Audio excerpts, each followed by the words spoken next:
Hey everybody, I'm Adrian Funk. Welcome back to my channel. Warning, the following video is for mature adult audiences only.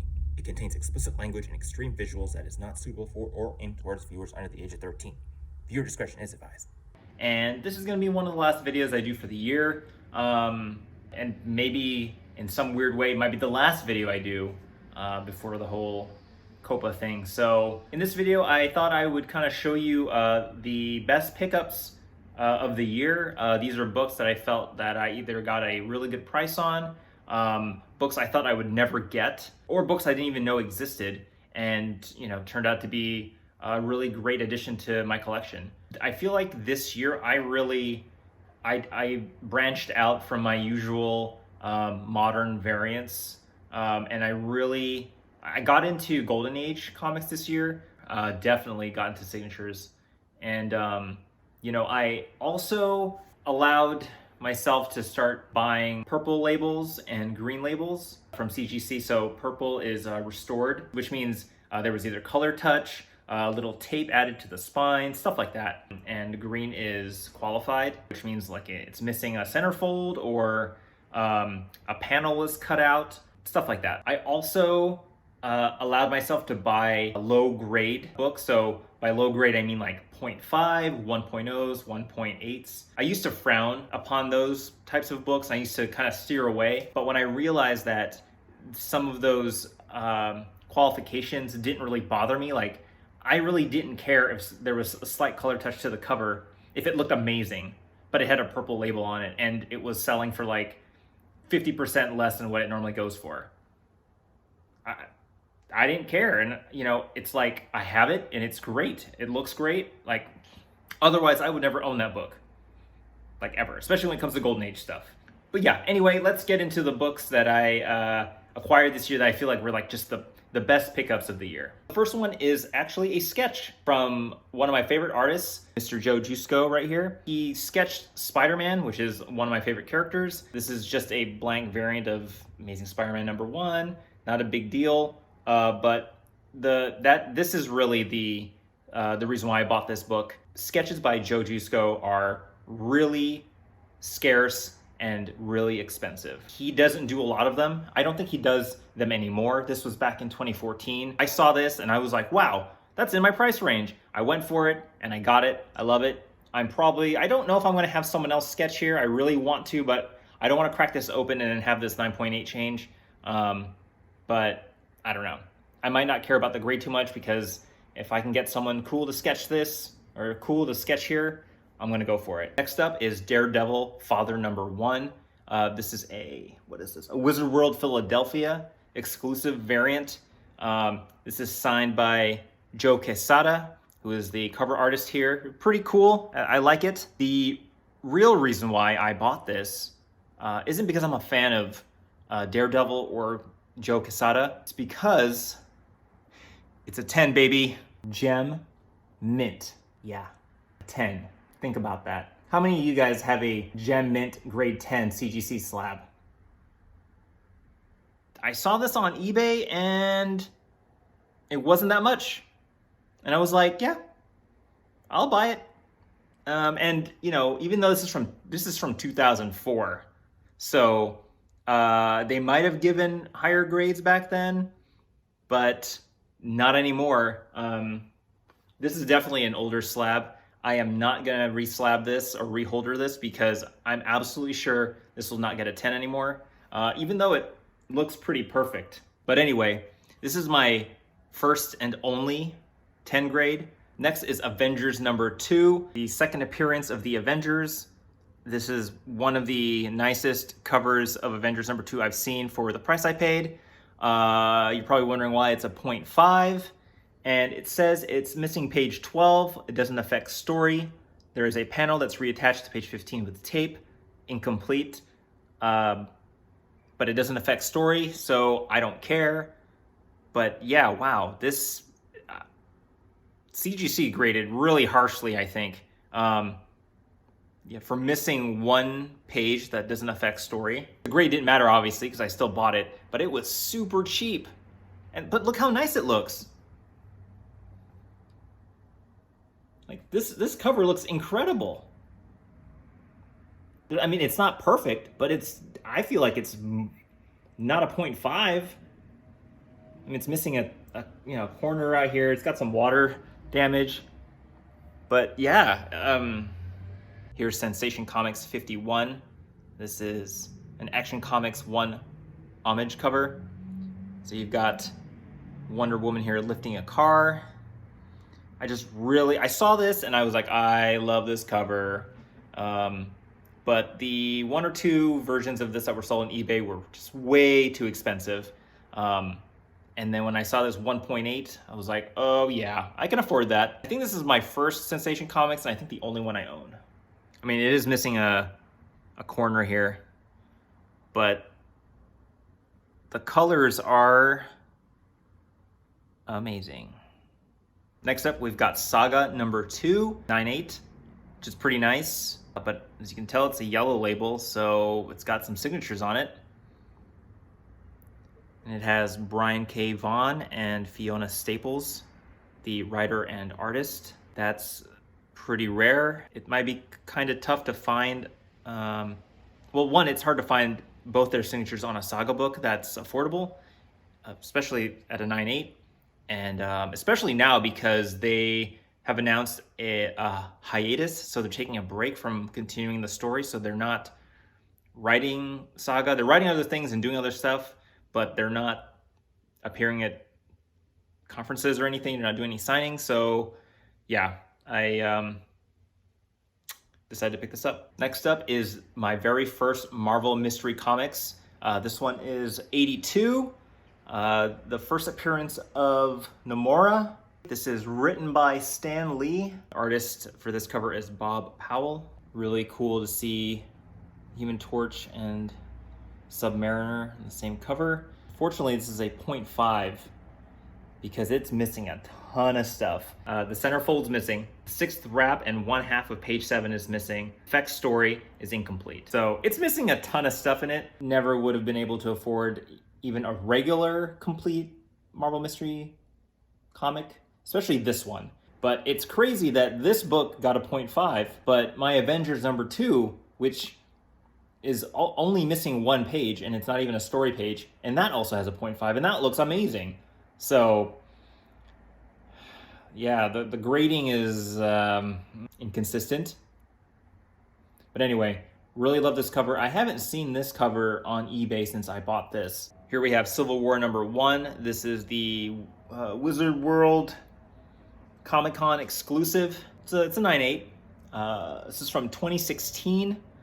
And this is one of the books where I felt like it was my foray into movie celebrity signatures. This book is signed by Joe and Anthony Russo, who are the directors of Avengers Endgame, with Anthony Mackie and I think Haley Atwell. So I really wasn't after those 2 signatures. I was actually after the Russo brothers signature. And when I saw this on eBay, it was like the weirdest thing. There were like several other listings for Russo brothers signatures on the same book, except all the other ones were like from China and had really weird descriptions and images. And I was like, man, and when I bought this and then I saw those other listings, I was like, did I just buy a fake, scam book or something? But no, this book is real. So yeah, I got really lucky. Be wary of other books like this on eBay because they may not be the real thing, but I just thought getting their signature was pretty cool. I was very excited to pick this up. This is X-Men number 2, probably the closest to X-Men 1 I'll ever get.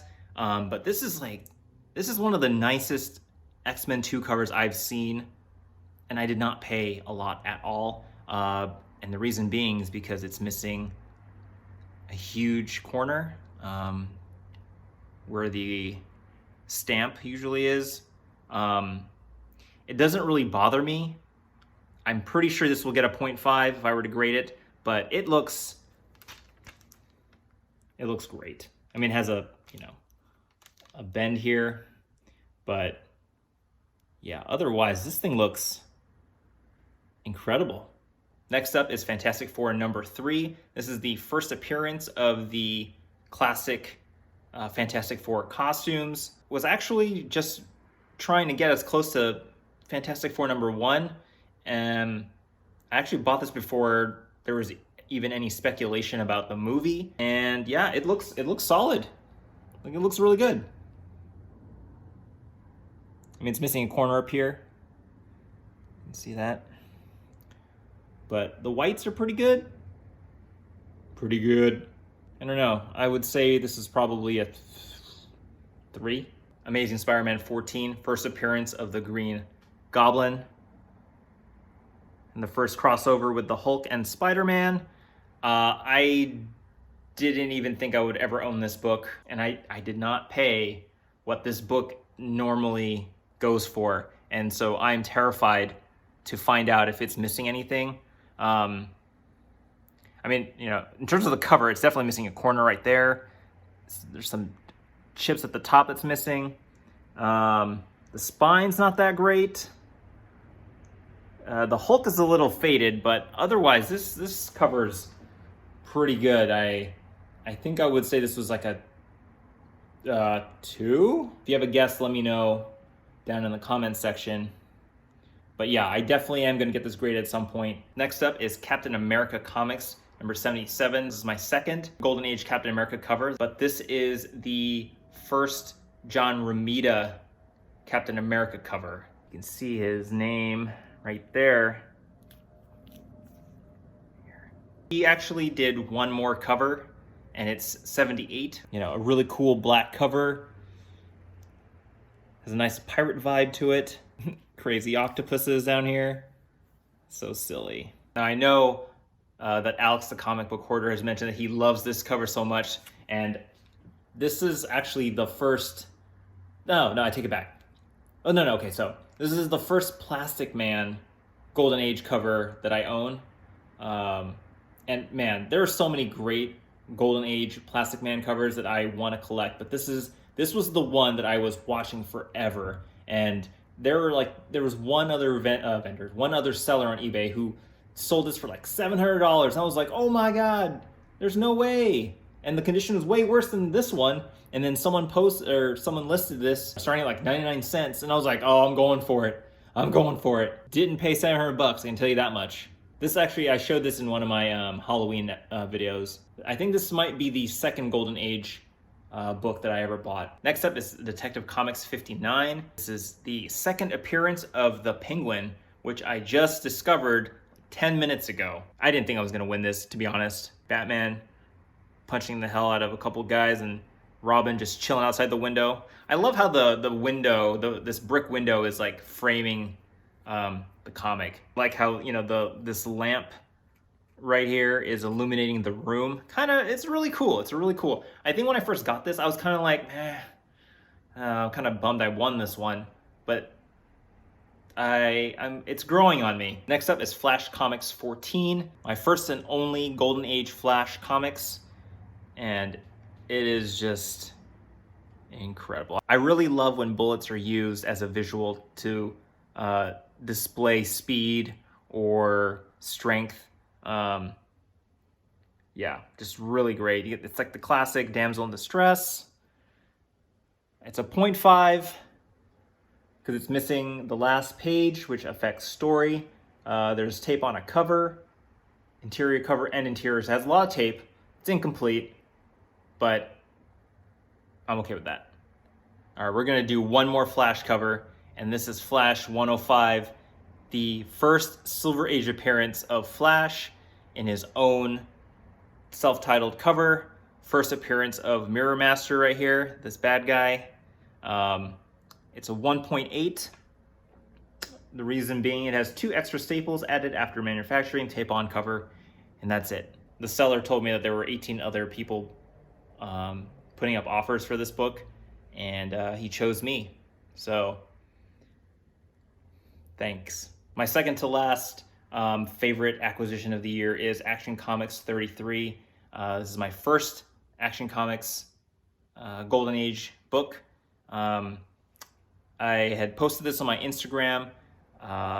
This just reminds me of Action Comics #1 where he's lifting the car. This cover actually has a lot of similar colors, similar pose, a lot of similar elements in the cover that just reminded me of that, and that's why I really love this cover. This book definitely brings me joy. And it's a 4.5. This actually is one of the most expensive books I've ever bought, but man, I don't regret it. And last but not least, Black Rider number 8. This is a photo cover of a young Stan Lee from the 1950s, and it is signed by him as well. Let's see if you can see it right there. It's a 1.8. I actually saw this on Mercenaut's YouTube channel like 2 years ago, and I was like, I'm never gonna find that book, and if I did, I'm never gonna be able to afford it. I was wrong. I found it, and I was able to afford it. And it you know, it looks old for sure. It looks dirty. It'll probably fall apart in your hands, but yeah, it presents really well. I'm really happy with it. Just thought it was a really nice thing to have. And that is it. That is all of my best pickups of the year. I hope you enjoyed watching this video. I will be making a worst pickups of the year. I don't know when I'm gonna post that, but I will make it. There's a few, so that should be interesting. But until then, if you enjoyed this video, hit the like and subscribe. You can follow me on Instagram and Twitter. Otherwise, I will see you guys in the next video. Bye.